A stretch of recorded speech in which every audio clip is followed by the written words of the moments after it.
Lesson number 1 में हमने computer से परिचय सीखा। अब बारी है उस राज को जानने की जिसके बिना कोई भी कंप्यूटर अधूरा है। लेसन नंबर 2 जिसका नाम है कंप्यूटर सिस्टम। अगर आपने ये वीडियो मिस किया तो समझ लीजिए कि RSCIT का आधा पेपर आपके हाथ से निकल सकता है, इसलिए इस वीडियो को अंत तक जरूर देखें। आज का हमारा पहला प्रश्न है, डेजिविल प्रिंटर किसका उदाहरण है? Option A matrix printer, option B impact printer, option C laser printer, option D manual. तो दोस्तों इसका सही आंसर है ऑप्शन बी इम्पैक्ट प्रिंटर, क्योंकि दोस्तों डेजिविल प्रिंटर एक प्रकार का इम्पैक्ट प्रिंटर है। प्रश्न नंबर 2 है, निम्नलिखित में से किस मेमोरी को प्रति सेकंड कई बार ताज़ा किया जाता है? Option A static RAM, option B dynamic RAM, option C EPROM और ऑप्शन डी रोम। तो दोस्तों इसका सही आंसर है वो है ऑप्शन बी डायनेमिक रैम, क्योंकि दोस्तों डायनेमिक रैम होती है उसे प्रति सेकंड कई बार ताज़ा किया जाता है, अर्थात डायनेमिक रैम को अपने को कई बार रिफ्रेश करना पड़ता है। प्रश्न नंबर 3 है, ऐसी कौन सी मेमोरी जिसका प्रयोग रैम द्वारा अधिक प्रयोग में ली जाने वाली सूचनाओं को संग्रहित करने के लिए किया जाता है? ऑप्शन ए मुख्य मेमोरी, option B cache memory, option C register और ऑप्शन डी रोम। तो दोस्तों इसका सही आंसर है ऑप्शन बी कैश मेमोरी, क्योंकि दोस्तों कैश मेमोरी ऐसी मेमोरी है जो रैम द्वारा अधिक प्रयोग में ली जाने वाली सूचनाओं को संग्रहित करती हैं। ऐसा क्यों करती हैं? दोस्तों कैश मेमोरी CPU के साथ काम करती हैं और इसकी स्पीड रैम से भी ज़्यादा होती है। तो CPU जितना फास्ट काम करता है उस काम को कंट्रोल करने के लिए और जल्दी से प्रोसेस करने के लिए कैश मेमोरी का प्रयोग किया जाता है, क्योंकि रैम को ये टास्क करने में ज़्यादा समय लगेगा और इससे कंप्यूटर स्लो हो जाता है, इसलिए कैश मेमोरी का उपयोग किया जाता है। प्रश्न नंबर 4 है, एक ऑप्टिकल इनपुट डिवाइस जो पेपर मीडिया पर बने पेंसिल के निशान को स्कैन करता है और पढ़ता है। ऑप्शन है दोस्तों OMR, punch card reader, tab और ऑप्टिकल स्कैनर।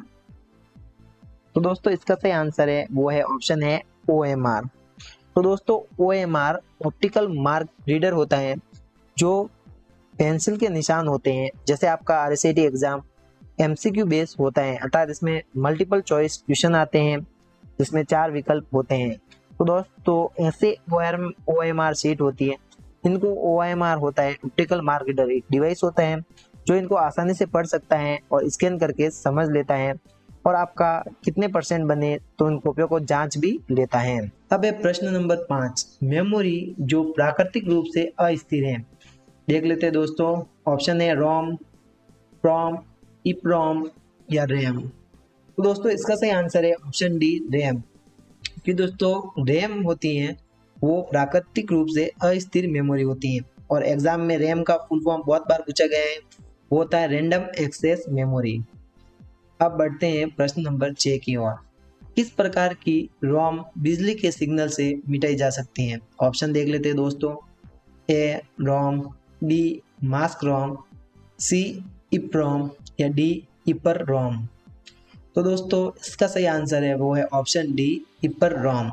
अगर आपको दोस्तों इसका फुल फॉर्म पता होता तो इसका आंसर आपको सीधा ही मिल जाता, क्योंकि दोस्तों ईपर रोम का फुल फॉर्म होता है electrically erasable programmable read only memory. तो इसमें इलेक्ट्रिकली इरेजेबल, इरेज का मतलब मिटाना होता है, तो electrically erasable programmable read only memory होती है जिसको हम बिजली के सिग्नल से मिटा सकते हैं। अब है प्रश्न नंबर 7, कि कंप्यूटर के साथ संयोजन के रूप में इस्तेमाल होने वाले प्रिंटर में से कौन सा प्रिंटर टोनर का उपयोग करता है? दोस्तों ये क्वेश्चन काफी बार रिपीट हो चुका है एग्जाम में कि कौन सा प्रिंटर होता है जो टोनर का प्रयोग करता है। ऑप्शन देख लेते हैं, daisy wheel printer, line printer, laser printer या फिर आपका थर्मल प्रिंटर। तो दोस्तों इसका सही आंसर है ऑप्शन सी लेजर प्रिंटर, क्योंकि दोस्तों लेजर प्रिंटर ही टोनर का उपयोग करता है इन सब प्रिंटर में से। अब प्रश्न है प्रश्न नंबर 8, DPI का पूरा नाम है। दोस्तों ये प्रिंटर से जुड़ा हुआ है, इतना मैं आपको बता दूं। ऑप्शन देख लेते हैं, ए डॉट पर इंच, बी डॉट पर स्क्वायर इंच, सी डॉट्स प्रिंटेड, या फिर डी इनमें से कोई नहीं। तो दोस्तों इसका सही आंसर है ऑप्शन ए डॉट पर इंच। क्योंकि दोस्तों डीपीआई का पूरा नाम डॉट पर इंच होता है और इसको किसके लिए इस्तेमाल किया जाता है, एग्जाम में एक बार पूछा गया था कि डीपीआई को किसके लिए इस्तेमाल किया जाता है। तो दोस्तों इसका सही आंसर है प्रिंटर के लिए। और अगर उसमें ऑप्शन भी है कि प्रिंटर के लिए किस चीज़ के लिए किया जाता है, तो प्रिंटर में दोस्तों इसके प्रिंटर की क्वालिटी होती है, प्रिंट क्वालिटी, उसको मापने के लिए डीपीआई का यूज़ किया जाता है। एग्जाम में पूछा भी गया था डीपीआई का उपयोग किसके लिए किया जाता है, तो उसमें ऑप्शन देंगे प्रिंटर की क्वालिटी के लिए, सीपीयू के लिए, जीपीयू के लिए। तो आपको प्रिंटर की क्वालिटी वाला ऑप्शन सही करना है। ऐसे क्वेश्चन आ जाते हैं घुमा फिरा के। प्रश्न नंबर 9 है, हार्ड डिस्क की कार्य क्षमता बढ़ाने के लिए किस तकनीक का उपयोग किया जाता है। Option A disk caching, option B RAID, C file compression व डीकंप्रेशन, या डी ये सभी। तो दोस्तों इसका सही आंसर है ऑप्शन डी ये सभी। क्योंकि जो हार्ड डिस्क की कार्य क्षमता होती है उसको बढ़ाने के लिए disk caching, RAID, file compression, decompression सभी का प्रयोग किया जाता है ताकि हार्ड डिस्क की कार्य क्षमता बढ़ जाए। दोस्तों हमारी जो परीक्षा होती है आपके आरएससीआईटी की, उसमें हमारे प्रश्न तो मिलते ही हैं, बहुत बार हमारे द्वारा जो ऑप्शन भी दिए जाते हैं वो भी आपके एग्जाम में एज इट इज आ जाते हैं। तो प्रश्न नंबर 10 है, बहुविकल्पी परीक्षणों में उत्तर पुस्तिका को स्वतः ही जांच लेता है। दोस्तों अभी मैंने बताया था ये काम OMR करता है, अर्थात ऑप्टिकल मार्क रीडर। देखो दोस्तों हम क्वेश्चन को इतना इजी करके समझाते हैं कि उससे आप 3-4 क्वेश्चन का और आंसर दे सकते हैं। जैसे मैंने उस क्वेश्चन को समझाया था कि आपका OMR है, ऑप्टिकल मार्क रीडर है, वो बहुविकल्पी परीक्षण हो, जैसे MCQ बेस्ड आपका जो एग्जाम होता है आरएससीआईटी का, जिसमें 4 ऑप्शन आते हैं, बहुविकल्पी बोला जाता है उसको हिंदी में। तो उस परीक्षणों में उत्तर पुस्तिका को स्वतः कौन जांचेगा, OMR, मैंने अभी आपको बताया था। प्रश्न नंबर 11 है कि कंप्यूटर में टाइपिंग करते समय 2 शब्दों के बीच जगह छोड़ने के लिए किस की का प्रयोग किया जाता है। दोस्तों ये क्वेश्चन तो आपके लिए बहुत इजी है। जब भी आप कंप्यूटर में टाइपिंग करते हैं तो आपको अगर 2 शब्द हैं उनके बीच में जगह छोड़नी है तो आप किसका उपयोग करेंगे। द ऑप्शन देख लेते हैं, A back space, B shift, C control, या फिर डी स्पेस बार। दोस्तों आप सभी ने सही सोचा, इसका सही आंसर है स्पेस बार।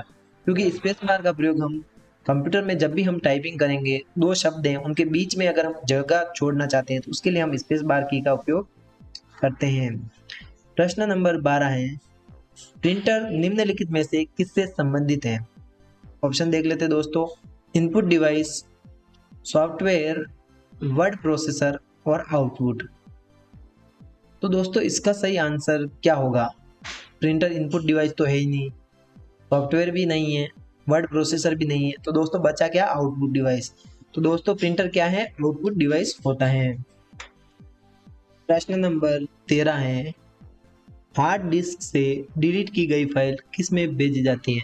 दोस्तों अगर आप कंप्यूटर पे कोई काम कर रहे हैं और आपको कोई फाइल नहीं चाहिए तो आप अगर उसको डिलीट करते हैं तो वो कहाँ पर चली जाती है। ऑप्शन देख लेते हैं दोस्तों, ए मदरबोर्ड में, बी क्लिपबोर्ड में, सी रिसाइकिल बिन में, और डी इनमें से कोई नहीं।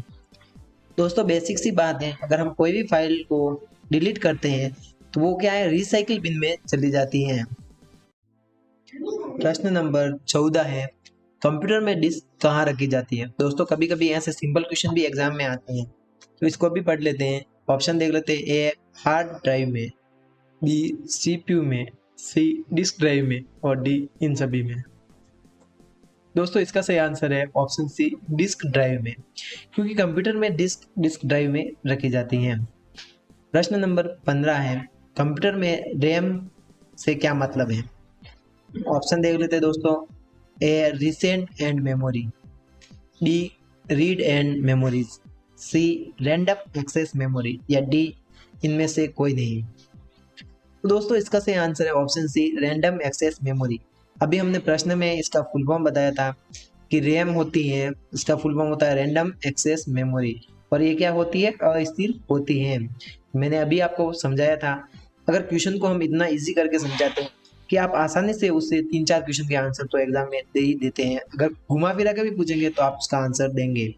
अब है प्रश्न नंबर 16, कौन सा प्रिंटर पेपर के ऊपर इंक की छोटी छोटी बिंदुओं को तेजी से छिड़ककर प्रिंट करता है? Option A laser printer, option B inkjet printer, option C dot matrix printer या ऑप्शन डी ड्रम प्रिंटर। दोस्तों इसका सही आंसर है ऑप्शन बी इंकजेट प्रिंटर। दोस्तों अगर आपको पूछा जाए छोटी छोटी बिंदुओं से कौन प्रिंट करता है तो वो आपका इंकजेट प्रिंटर होगा। और टोनर का उपयोग कौन करता है तो लेजर प्रिंटर करता है। तो ये पहले पहले हमने पढ़ा था। प्रश्न नंबर 17 है, निम्नलिखित में से कौन सा उपकरण इनपुट नहीं है? दोस्तों आपको बताना है कि इनमें से कौन सा इनपुट डिवाइस नहीं है।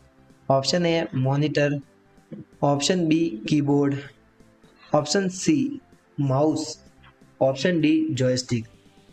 तो दोस्तों इसका सही आंसर है ऑप्शन ए मॉनिटर, क्योंकि प्रश्न में पूछा कौन सा इनपुट नहीं है तो दोस्तों मॉनिटर इनपुट डिवाइस नहीं है, ये एक प्रकार का आउटपुट डिवाइस होता है। कीबोर्ड से डाटा कंप्यूटर में हम टाइप करते हैं अंदर जाता है तो ये भी इन कर रहा है चीज़ों को, तो इनपुट डिवाइस है। माउस भी अंदर ले जा रहा है डाटा, जैसे भी हाथ हिला रहे हैं तो ये हिल रहा है, तो ये पॉइंटर हिल रहा है, ये भी क्या हो गया इनपुट डिवाइस हो गया। जॉयस्टिक भी एक पॉइंटर डिवाइस है जो भी पॉइंट का काम करता है और गेम खेलने में भी इसका उपयोग किया जाता है। तो ये सभी इनपुट डिवाइस हैं, लेकिन प्रश्न में पूछा कौन सा इनपुट डिवाइस नहीं है तो दोस्तों वो है मॉनिटर। ये क्या है इनपुट डिवाइस नहीं है, ये क्या है आउटपुट डिवाइस है। प्रश्न नंबर 18 है कि कीबोर्ड के जिन बटनों पर तीर का निशान होता है उन्हें क्या कहा जाता है? ऑप्शन देख लेते दोस्तों, फंक्शन कुंजी, ये तो गलत है। टाइपराइटर कुंजी, ये भी गलत है। ऑप्शन सी है स्पेशल कुंजी, दोस्तों ये भी गलत है। ऑप्शन डी नेविगेशन कुंजी, दोस्तों ये इसका सही आंसर है, क्योंकि कंप्यूटर में जो कीबोर्ड होता है उसमें तीर के निशान वाले बटन होते हैं, उसको हम नेविगेशन कुंजी कहते हैं। प्रश्न नंबर 19 है, किसी फंक्शन को ऑन ऑफ करने वाली कुंजियों को कहा जाता है? ऑप्शन देख लेते हैं दोस्तों, फंक्शन कुंजी, टाइपराइटर कुंजी, नेविगेशन कुंजी या टॉगल कुंजी। दोस्तों जिन्होंने भी ऑप्शन डी टॉगल कुंजी सोचा आपका सही आंसर है, और कमेंट करके बताएं कि किसने टॉगल कुंजी सोचा था, क्योंकि अगर आप किसी फंक्शन को ऑन या ऑफ करने वाली कुंजियों के बारे में बात कर रहे हैं तो वो टॉगल कुंजी ही है। प्रश्न नंबर 20 है, निम्न में से कौन सा उपकरण तेजी से कंप्यूटर में गेम खेलने के लिए उपयोग किया जाता है? Option A joystick, option B touch screen, option C track ball या ऑप्शन डी ऊपर के सभी। दोस्तों पिछले प्रश्न में हमने बताया था कि जॉयस्टिक एक पॉइंटर डिवाइस है और इसका उपयोग हम गेम खेलने के लिए करते हैं। तो इसमें तेजी से गेम किससे खेल सकते हैं? जॉयस्टिक से। प्रश्न नंबर 21 है, HDMI पोर्ट का विस्तारित रूप है?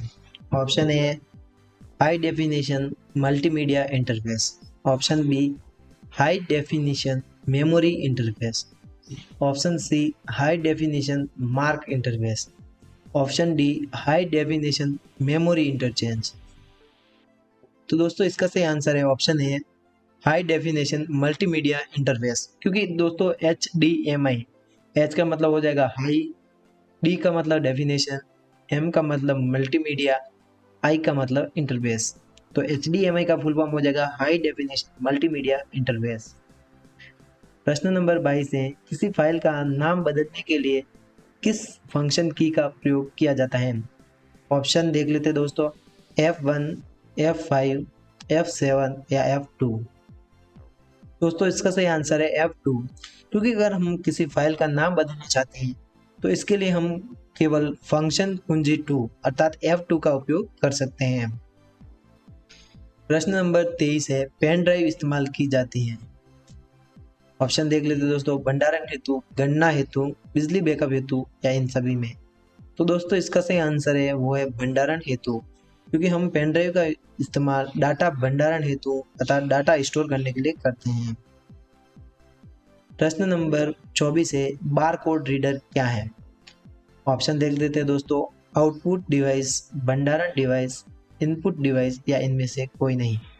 दोस्तों बार कोड रीडर क्या होता है? इनपुट डिवाइस होता है, क्योंकि ये क्या करता है, किसी भी कोड को, जो बार कोड है उसको रीड करके अपने अंदर लेते हैं। जब भी डाटा अंदर जाता है तो वो इनपुट डिवाइस में आता है। कर्सर के बाईं ओर के अक्षर किस कुंजी से मिटाते हैं?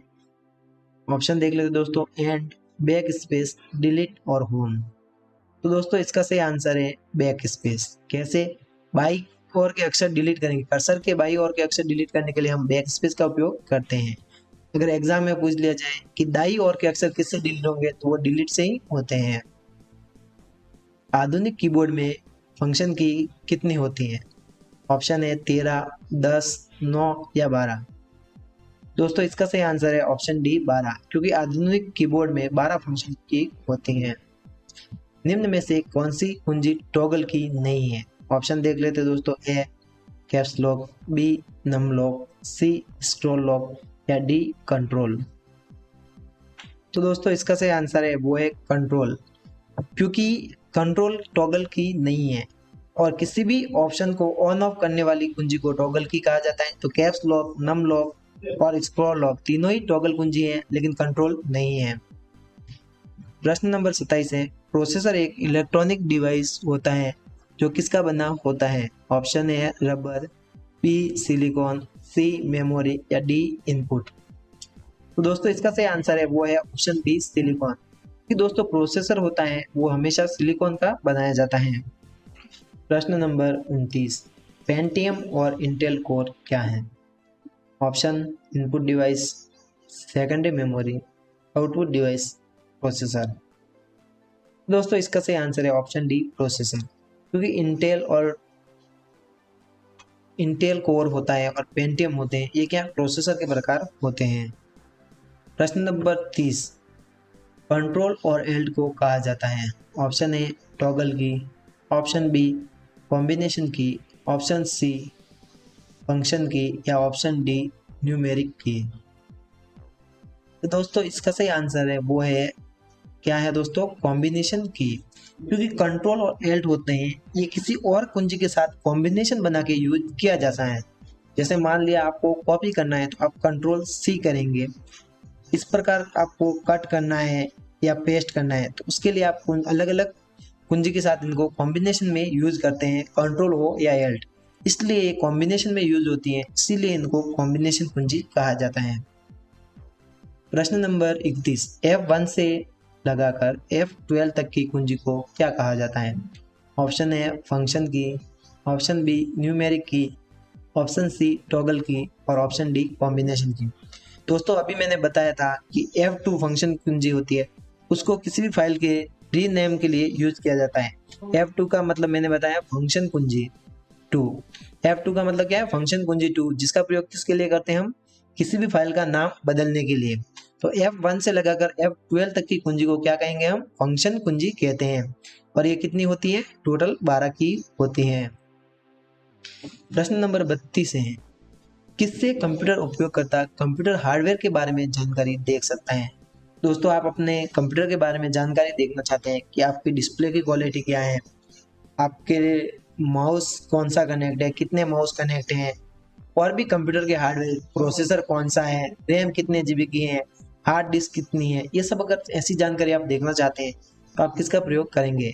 ऑप्शन देख लेते हैं, start, all programme, my computer और कंट्रोल पैनल। तो दोस्तों इसका सही आंसर है कंट्रोल पैनल, क्योंकि कंट्रोल पैनल की मदद से हम कंप्यूटर के हार्डवेयर के बारे में जानकारी देख सकते हैं और इसके साथ सॉफ्टवेयर की जानकारी भी देख सकते हैं कि कौन सी विंडोज हमारे में चल रही हैं। लेकिन इसके अलावा दोस्तों अभी जो आपकी नवीनतम विंडोज है जो कि 11 है, इसमें सेटिंग्स बटन बताया जाता है। सेटिंग्स नया ऐप है जो कि कंट्रोल पैनल की तरह होता है, उसमें भी हम ये सभी जानकारी देख सकते हैं। अगर एग्जाम में कंट्रोल पैनल की जगह सेटिंग लिखा हुआ है तो वो भी इसका सही आंसर होगा। अब बढ़ते हैं प्रश्न नंबर 33 की ओर।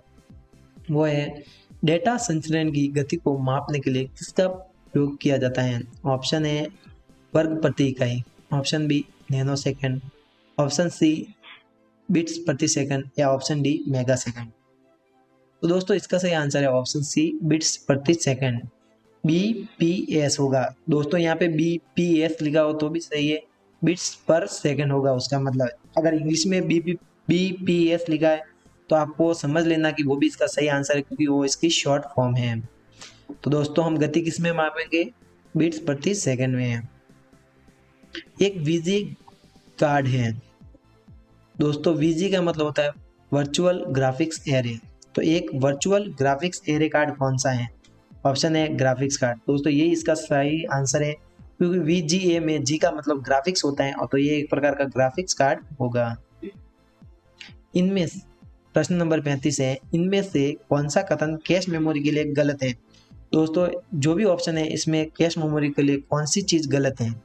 ये मुख्य मेमोरी से तेज होती है, बी मुख्य मेमोरी की तुलना में कम समय का उपयोग करना, सी अस्थायी उपयोग के लिए डाटा स्टोर, डी यह बहुत सस्ती होती है। दोस्तों तो इसमें जो गलत ऑप्शन है वो है यह बहुत सस्ती होती है। गलत का मतलब प्रश्न में पूछा उसके हिसाब से कैश मेमोरी के लिए कौन सी बात गलत है, तो ये बहुत सस्ती होती है। दोस्तों मैंने पहले ही बताया था आपको कि कैश मेमोरी क्या होती है, बहुत ज्यादा महंगी होती है। तो ये बात सही है कि मुख्य मेमोरी से तेज होती है कैश मेमोरी, सही बात है। मुख्य मेमोरी की तुलना में कम समय का उपयोग करती है, ये भी सही बात है। अस्थायी रूप के लिए डाटा स्टोर करती हैं, ये भी सही बात है। लेकिन ये बहुत सस्ती होती है, ये कथन गलत है। और प्रश्न में पूछा कौन सा गलत है, तो ये गलत है क्योंकि कैश मेमोरी महंगी होती है। तो दोस्तों ये था RSAT book lesson number 2 computer system. अगर वीडियो ने आपकी तैयारी को आसान बनाया हो तो लाइक और शेयर जरूर करें, और सबसे जरूरी चैनल को सब्सक्राइब कीजिए, क्योंकि लेसन 3 और भी धमाकेदार होगा। उसमें हम जानेंगे वो बातें जो हर पेपर में कंफर्म आती है, और अगर आपने वो मिस कर दिया तो आपको पछताना पड़ेगा। याद रखिए RSAT टॉपर चैनल पर पढ़ाई नहीं, सफलता की तैयारी होती है। तो मिलते हैं अगले वीडियो में, जहां आपकी तैयारी और भी मजबूत होगी। धन्यवाद।